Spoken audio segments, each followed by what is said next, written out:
Primary শর্ত হচ্ছে নেসাব পরিমাণ সম্পদের মালিক হওয়া, আর এটা হাওলানিল হাওল 1 বছর থাকা। এগুলো হচ্ছে প্রাইমারি শর্ত।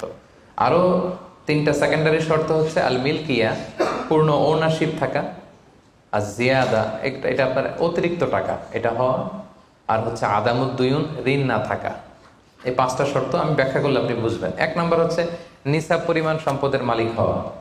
আপনি সামান্য কিছু সম্পদের মালিক হইলে এখান থেকে জাকাত দিতে হবে, শরীয়ত কিন্তু এটা বলে নাই। সুবহানাল্লাহ। আপনি জাকাতের নিয়ম শুনলে দেখবেন যে ইসলাম কতটা ব্যালেন্সড। একটা থ্রেশহোল্ড আছে, একটা স্ট্যান্ডার্ড আছে, এই মানে গেলে দিবেন। সেটা কত? সেটা গোল্ড আর সিলভার দিয়ে রাসূল সাল্লাল্লাহু আলাইহি ওয়াসাল্লাম দিয়েছেন, কারণ তখন গোল্ড আর সিলভারের কয়েন ছিল, মুদ্রা ছিল।